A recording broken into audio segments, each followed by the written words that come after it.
Hi friends, ಯಾವುದೇ ಮಸಾಲೆನ ರುಬ್ಬದೆ ತುಂಬಾ ಸಿಂಪಲ್ಲಾಗಿ ಏನಾದರೂ ಮಟನ್ ಕೈಮಾ ಮಾಡ್ಕೊಳ್ಬೇಕು ಅಂತ ಇದ್ದರೆ ಖಂಡಿತ ಈ ವಿಧಾನದಲ್ಲಿ ಮಾಡ್ಕೊಳ್ಳಿ. ತುಂಬಾ ಸಿಂಪಲ್ಲಾಗಿ ಕಡಿಮೆ ಟೈಮ್ನಲ್ಲಿ ರೆಡಿ ಆಗುತ್ತೆ. ಹಾಗೆ ಒಂದು ಸಲ ಇದನ್ನ ಟೇಸ್ಟ್ ಮಾಡಿದರೆ ಸಾಕು ಮತ್ತೆ ಮತ್ತೆ ಬೇಕು ಅನಿಸುತ್ತೆ, ಅಷ್ಟೊಂದು ರುಚಿಯಾಗಿರುತ್ತೆ. ಬನ್ನಿ ಹಾಗಿದ್ರೆ ಇದನ್ನು ಯಾವ ರೀತಿ ಮಾಡೋದು ಅಂತ ಹೇಳಿ ನೋಡೋಣ. ಇಲ್ಲಿ ಒಂದು ಕಡಾಯಿನ ಇಟ್ಕೊಂಡಿದ್ದೀನಿ. ಇದಕ್ಕೆ ಒಂದು 5-6 ಟೇಬಲ್ ಸ್ಪೂನ್ ಆಗೋಷ್ಟು ಎಣ್ಣೆನ ಹಾಕ್ಕೊಂಡಿದ್ದೀನಿ. ಸ್ವಲ್ಪ ಎಣ್ಣೆ ಕಾದ್ಮೇಲೆ ಇದಕ್ಕೆ ಒಂದು ಪಲಾವ್ ಎಲೆ, ಅರ್ಧ ಚಕ್ರ ಮೂಗು ತೊಗೊಂಡಿದ್ದೀನಿ. ಹಾಗೆ ಒಂದು 2 ಲವಂಗ, ಒಂದು ಚಿಕ್ಕ ಪೀಸ್ ಆಗುವಷ್ಟು ಚಕ್ಕೆನ ತೊಗೊಂಡಿದ್ದೀನಿ. ಜಸ್ಟ್ ಇದನ್ನು ಒಂದು 2 ಸೆಕೆಂಡ್ ಈ ರೀತಿ ಫ್ರೈ ಮಾಡ್ಕೊಳ್ಬೇಕಾಗತ್ತೆ.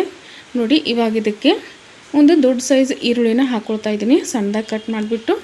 ಹಾಗೆ ಇದ್ರ ಜೊತೆಗೇ ಒಂದು 2 ಹಸಿಮೆಣಸಿಕಾಯಿನ ಮಧ್ಯದಲ್ಲಿ ಕಟ್ ಮಾಡಿಬಿಟ್ಟು ಹಾಕ್ಕೊಳ್ತಾ ಇದ್ದೀನಿ. ಇವಾಗ ಇದನ್ನು ಫ್ರೈ ಮಾಡ್ಕೊಳ್ಬೇಕು.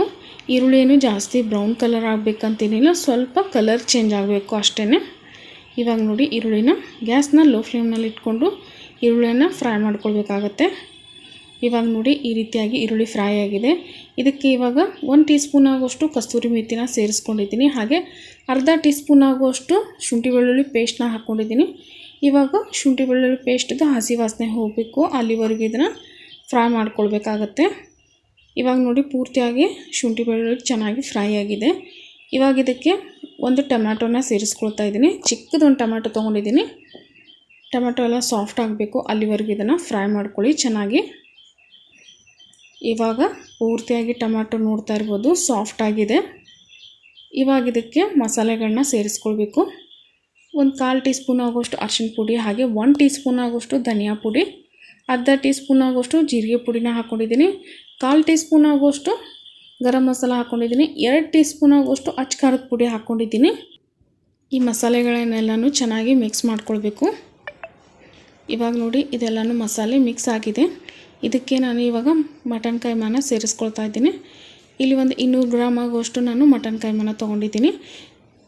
ಇವಾಗ ಇದಕ್ಕೆ ರುಚಿಗೆ ತಕ್ಕಷ್ಟು ಉಪ್ಪನ್ನ ಸೇರಿಸ್ಕೊಳ್ಬೇಕಾಗತ್ತೆ. ಮೊದಲಿಗೆ ಉಪ್ಪನ್ನ ಜಾಸ್ತಿ ಹಾಕಬೇಡಿ, ಆಮೇಲೆ ಟೇಸ್ಟ್ ಮಾಡಿಬಿಟ್ಟು ಸೇರಿಸ್ಕೊಳ್ಬೋದು. ಇವಾಗ ಇದನ್ನು ಚೆನ್ನಾಗಿ ಮಿಕ್ಸ್ ಮಾಡ್ಕೊಳ್ಬೇಕು. ಸ್ವಲ್ಪ ಹಸಿ ವಾಸನೆ ಹೋಗಬೇಕು, ಅಲ್ಲಿವರೆಗೂ ಇದನ್ನು ಸ್ವಲ್ಪ ಮಿಕ್ಸ್ ಮಾಡ್ಕೊಳ್ತಾನೆ ಇರಬೇಕಾಗತ್ತೆ. ಇವಾಗ ನೋಡಿ, ಇದನ್ನು ಮಸಾಲೆಯಲ್ಲಿ ಎಲ್ಲನೂ ಚೆನ್ನಾಗಿ ಫ್ರೈ ಮಾಡ್ಕೊಂಡಿದ್ದೀನಿ. ಇವಾಗ ಇದನ್ನು ಮುಚ್ಚಿ ಒಂದು 10 ನಿಮಿಷ ಬೇಯಿಸ್ಕೊಳ್ಬೇಕಾಗತ್ತೆ. ಮೊದಲಿಗೆಲ್ಲನೂ ನೀರನ್ನೆಲ್ಲ ಸೇರಿಸ್ಬೇಡಿ, ಹಾಗೆಯೇ ಇದನ್ನು ಬೇಯಿಸ್ಕೊಳ್ಬೇಕಾಗತ್ತೆ. ಇವಾಗ ನೋಡಿ, ಇದು 10 ನಿಮಿಷ ಆಗಿದೆ. ನೋಡ್ತಾ ಇರ್ಬೋದು, ಪೂರ್ತಿ ಎಲ್ಲನೂ ಚೆನ್ನಾಗಿ ಫ್ರೈ ಆಗಿದೆ. ಸೈಡಲ್ಲೆಲ್ಲ ಎಣ್ಣೆ ಬಿಟ್ಕೊಂಬಂದಿದೆ. ಇವಾಗ ಇದನ್ನು ಒಂದು ಸಲ ಚೆನ್ನಾಗಿ ಮಿಕ್ಸ್ ಮಾಡ್ಕೊಳ್ಳೋಣ. ಇವಾಗ ಇದಕ್ಕೆ ನಾವು ನೀರನ್ನ ಸೇರಿಸ್ಕೊಳ್ಬೇಕಾಗತ್ತೆ. ಆಲ್ರೆಡಿ ಇಲ್ಲಿ 10 ನಿಮಿಷ ಬೇಯಿಸ್ಕೊಂಡಿರೋದ್ರಿಂದ ಚೆನ್ನಾಗಿ ಬೆಂದಿರುತ್ತೆ. ಇಲ್ಲಿ ಜಾಸ್ತಿ ನೀರನ್ನ ಕೂಡ ಹಾಕ್ತಾಯಿಲ್ಲ, ನಾನು ಇಲ್ಲಿ ಒಂದು ಅರ್ಧ ಕಪ್ ಆಗುವಷ್ಟು ನೀರನ್ನ ಸೇರಿಸ್ಕೊಂಡಿದ್ದೀನಿ. ಇವಾಗ ಇದನ್ನು ಎಲ್ಲನೂ ಚೆನ್ನಾಗಿ ಮಿಕ್ಸ್ ಮಾಡಿಬಿಟ್ಟು ಉಪ್ಪು ಖಾರನ ಒಂದು ಸಲ ಟೇಸ್ಟ್ ಮಾಡ್ಕೊಳ್ಳಿ.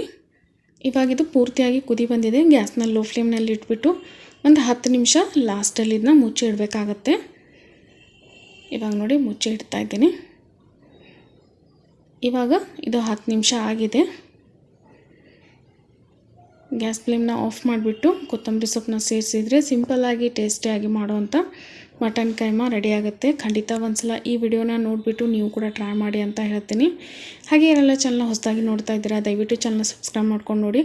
ವಿಡಿಯೋ ಇಷ್ಟ ಆಗಿದ್ದರೆ ಒಂದು ಲೈಕ್ ಕೊಟ್ಟು ನಮ್ಮ ಚಾನಲ್ಗೆ ಇನ್ನೂ ಕೂಡ ನೀವು ಹೆಚ್ಚಿನ ಸಪೋರ್ಟ್ ಮಾಡಿ ಅಂತ ಕೇಳ್ಕೊತೀನಿ. ಈ ಮಟನ್ ಕೈಮಾ ಚಪಾತಿಗಾಗಿರ್ಬೋದು, ಬಿಸಿ ಬಿಸಿ ಜೋಳದ ರೊಟ್ಟಿಗಾಗಿರ್ಬೋದು, ರಾಗಿ ರೊಟ್ಟಿಗೆ, ದೋಸೆಗೆ, ಪೂರಿಗೆ ಎಲ್ಲದಕ್ಕೂ ಸೂಪರ್ ಆಗಿರುತ್ತೆ. ಖಂಡಿತ ನೀವು ಕೂಡ ಇದನ್ನ ಮಿಸ್ ಮಾಡದೆ ಟ್ರೈ ಮಾಡ್ತೀರಾ ಅಂತ ತಿಳ್ಕೊತೀನಿ ಫ್ರೆಂಡ್ಸ್. ಹಾಗೆ ಇನ್ನೂ ಹೆಚ್ಚಿನ ವಿಡಿಯೋಗಳಿಗೆ ನಮ್ಮ ಚಾನಲ್ನ ಒಂದು ಸಲ ವಿಸಿಟ್ ಮಾಡಿ ಅಂತ ಕೇಳ್ತೀನಿ. ಮತ್ತೆ ಸಿಗ್ತೀನಿ ನೆಕ್ಸ್ಟ್ ವಿಡಿಯೋನಲ್ಲಿ. ಅಲ್ಲಿವರೆಗೂ ಎಲ್ಲರಿಗೂ thank you so much for watching.